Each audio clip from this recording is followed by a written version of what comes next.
Baik, Assalamualaikum warahmatullahi wabarakatuh. Perkenalkan, nama saya Una Syarmadoni dengan NIM 2003111000010.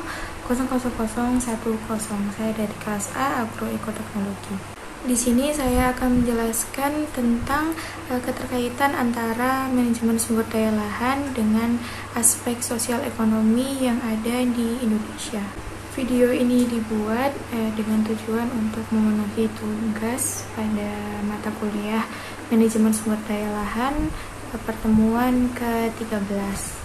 Sebelum masuk ke pembahasan yang selanjutnya, alangkah lebih baiknya kita mengetahui pengertian dari lahan. Lahan sendiri dapat didefinisikan sebagai suatu wilayah yang ada di permukaan bumi yang mencakup semua komponen biosfer. Lahan sendiri dapat dibagi menjadi 3 kelompok, yaitu lahan untuk tempat tinggal, usaha pertanian, perikanan, peternakan, dan lain sebagainya. Yang kedua yaitu lahan sebagai kawasan hutan. Lahan ini akan menopang kehidupan vegetasi dan satwa liar. Dan yang terakhir itu lahan untuk kegiatan pertambangan. Lahan memiliki aspek atau atribut yang berbeda-beda dalam pemanfaatannya, di mana perbedaan dalam cara penilaian ini akan menyebabkan perbedaan dalam penggunaannya pula. Seperti jika dilihat dari segi ilmu perkotaan, maka lahan dapat didefinisikan sebagai site atau lokasi yang dapat digunakan untuk kebutuhan pembangunan pemukiman dan fasilitas perkotaan lainnya. Nah, hubungannya apa sih manajemen sumber daya lahan dengan kegiatan sosial ekonomi? Di zaman modern sekarang, lahan sudah dapat dijadikan sebagai sebuah aset. Misalnya, lahan digunakan sebagai tempat kegiatan pertanian, maka dari penggunaan lahan tersebut akan menghasilkan suatu keuntungan yang diperoleh melalui hasil kegiatan pertanian tersebut, seperti penjualan dari hasil kegiatan pertanian ke para pedagang atau penjual.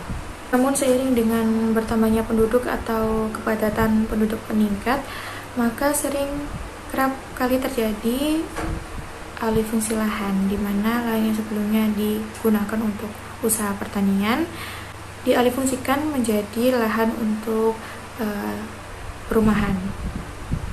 Oleh karenanya dibutuhkan lahan pengganti seperti lahan suboptimal untuk menunjang keberlangsungan ekonomi pangan yang ada di Indonesia. Contohnya pemanfaatan lahan rawa, lahan kering, dan lain sebagainya.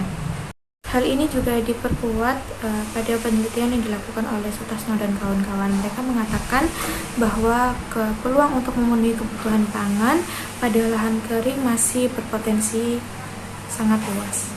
Sekian penjelasan video mengenai hubungan antara manajemen sumber daya lahan dengan kegiatan aspek ekonomi dan sosial yang ada di Indonesia.